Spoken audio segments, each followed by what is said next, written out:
Départ dans quelques instants. Allez, encore bonne centaine de mètres avant que l'autostart ne libère les concurrents. C'est parti à l'instant pour cette sixième course avec Empire du Prieuré le 5, débordé par le 6 Énigme, avec Extrême de Gros le 8 tout à l'extérieur qui part très vite.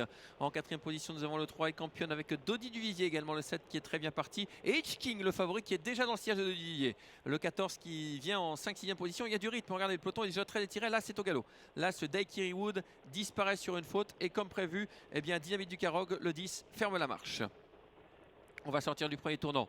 Beaucoup de rythme avec Énigme, le numéro 6 qui a pris le relais du numéro 8 Extrême de Gros. En troisième position, nous avons Empire du Prieuré, le numéro 5 qui a quelque peu rétrogradé, qui est en dehors, avec dans son siège le 7 Dodi Duvivier. Dans le siège de Dodi Duvivier, il y a toujours Hitch King, le numéro 14. Côté corde, on retrouve également Ecampion, le 3, avec également Gérard Vergarde et le 12 Crac des Prés. Et puis derrière ces 6 concurrents, et bien 7 concurrents même, il y a le numéro 9 Esprit Deuillet qui recolle avec le 2 Fioud premier. Puis derrière, beaucoup plus loin encore, on retrouve le 11, alors que le 10 Dynamite du Carog, qui était l'une des concurrentes en vue, est au galop. Terminé pour Dynamite du Carog, qui ne rééditera pas sa course de mercredi dernier, encore qu'elle a été remise au trot et je ne pense pas qu'elle ait été disqualifiée.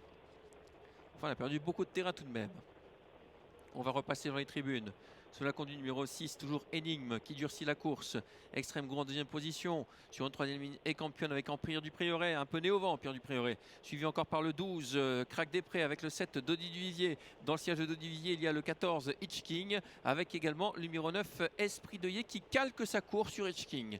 Les autres sont plus loin. On est à moins de 1000 mètres du but. Le rythme ne faiblit pas en tête avec Énigme et Gertlano qui tient le bon bout pour l'instant. Deuxième position, Extrême de Gros qui est déjà quelque peu sollicité. Troisième côté corde et Campion. On attaque en dehors avec Hitch King. Le numéro 14 qui emmène dans son sillage le 9 Esprit Deuillet. Bien vu de la part de l'Ince Célis. Là, quel bon dos pour l'instant. Ligne d'en face avec toujours le numéro 6 qui a l'avantage. Gertlano qui s'est quelque peu détaché. Mais attention, plusieurs concurrents. Là, la faute du numéro 9, malheureusement, Esprit Deuillet qui venait dans le sillage de Hitch King. Hitch King qui passe à l'offensive et qui vient maintenant à hauteur d'Énigme. Hitch King et Énigme dans la phase finale, le tournant final, ces deux concurrents qui se sont nettement détachés avec Hitch King qui prend le dessus sur Énigme en troisième position, mais en net retrait on retrouve le numéro 5 Empire du Prieuré, suivi encore par le 8 Extrême de Gros. Trois des favoris sont aux trois premières places pour l'instant.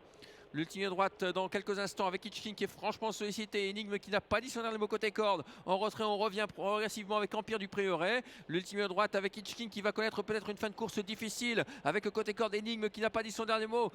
Hitch King, Énigme. Hitch King qui résiste pour l'instant à Énigme. Hitch King qui va quand même le faire courageusement. Le numéro 14, Hitch King qui va s'imposer en cheval dur. La deuxième place pour le numéro 6, Énigme. La troisième place pour le 5, Empire du Prieuré. Et la quatrième place pour le 12, Crac des Prés. Voilà, trois favoris donc aux trois premières places de cette épreuve. Victoire d'Hitch King, le favori.